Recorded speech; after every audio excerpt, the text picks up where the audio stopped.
मैं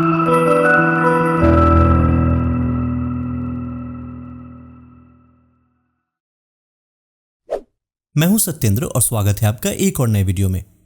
इंसानों में रिप्रोडक्शंस के लिए मेल और फीमेल गैमेट की रिक्वायरमेंट होती है। गैमेट्स एक स्पेशलाइज्ड सेक्स सेल्स होती है जिसमें नए लाइफ को बनाने के लिए जेनेटिक इन्फॉर्मेशन होती है। मेल में लाखों गैमेट्स होती है जिसे स्पर्म्स कहते हैं। स्पर्म्स टैडपोल शेप का हैप्लॉइड यानी कि 23 क्रोमोसोम वाला एक सेक्स सेल्स होता है जिसका एवरेज लेंथ 0.5 मिलीमीटर होता है। एक मेल बॉडी कॉन्स्टेंटली स्पर्म बनाता है, लेकिन स्पर्म रिजेनरेशन तुरंत नहीं होता। इसको पूरा होने में लगभग 64 से 74 दिन का समय लग जाता है। स्पर्म के फॉर्मेशन से लेकर उसके मैच्योर होने तक के पूरे प्रोसेस को स्पर्मेटोजेनेसिस कहा जाता है। इस प्रोसेस में मेल का टेस्टिस डेली कई मिलियन स्पर्म्स को बनाता है। एक रिसर्च के अनुसार मेल एक सेकेंड में 1500 स्पर्म प्रोड्यूस करता है। अगर हम कैलकुलेट करें तो एक मिनट में 90,000 और एक घंटे में 54 लाख स्पर्म बनता है। स्पर्म बनने की शुरुआत लगभग 11 से 13 साल के बीच ही होती है और 17 से 18 साल तक इसकी प्रोसेस में तेजी आ जाती है। एक मेल बॉडी के मैच्योर होते ही उसके ब्रेन के हाइपोथैलेमस से गोनाडोट्रोपिन रिलीजिंग हार्मोन निकलने लगता है। यह हार्मोन पिट्यूटरी ग्लैंड को FSH और LH हार्मोन को रिलीज करने के लिए स्टिमुलेट करता है। उसके बाद ये दोनों हार्मोन यानी कि FSH और LH ब्लड के माध्यम से टेस्टिस तक पहुंच जाता है। LH हार्मोन टेस्टिस में टेस्टोस्टेरोन हार्मोन के प्रोडक्शन को स्टिमुलेट करता है, जबकि FSH हार्मोन टेस्टिकुलर ग्रोथ को स्टिमुलेट करता है और स्पर्म्स को मैच्योर होने में मदद करता है। टेस्टोस्टेरोन आपके टेस्टिस में बनता है और ये आपके मैस्कुलिन कैरेक्टर को डेवलप करता है। इसी टेस्टोस्टेरोन के कारण आपकी आवाज अक्सर गहरी होती है और चेहरे पर हेयर्स होते हैं। दोस्तों, आप समझ गए होंगे कि किस प्रकार FSH, LH और टेस्टोस्टेरोन मिलकर आपके शरीर में लगातार स्पर्म प्रोडक्शन में मदद करते हैं। जब तक ये हार्मोन आपके बॉडी में रिलीज होते रहते हैं तब तक आप में स्पर्म बनता रहता है। हालांकि स्पर्म की क्वालिटी और क्वांटिटी में उम्र के साथ गिरावट जरूर आती है। एक बार जब आपका शरीर सफिशिएंट हार्मोन बना लेता है तो स्पर्म आपके टेस्टिस के अंदर सेमिनिफेरस ट्यूब्यूल के भीतर डेवलप होने लगता है।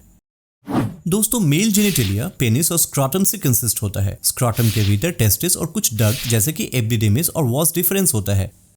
टेस्टिस एक हार्ड सफेद फाइब्रस लेयर से ढके होते हैं जिन्हें ट्यूनिका एल्बुजिनिया कहा जाता है, जो अंदर की ओर फैली होती है और टेस्टिस को 200 से 300 लोब्यूल्स में डिवाइड करती है।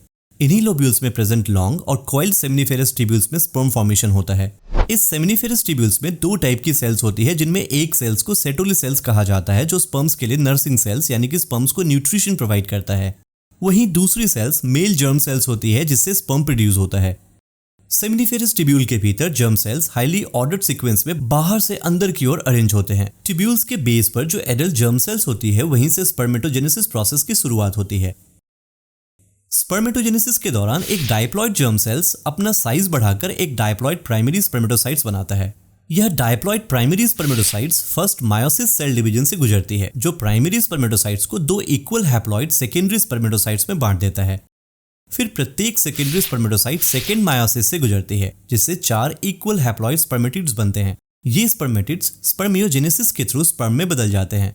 इस पूरे प्रोसेस को होने में लगभग 50 से 60 दिन का समय लगता है। इसके बाद यह स्पर्म्स एपिडिडिमिस में चले जाते हैं। वहां और 14 दिन रहने के बाद स्पर्म पूरी तरह से मैच्योर हो जाते हैं।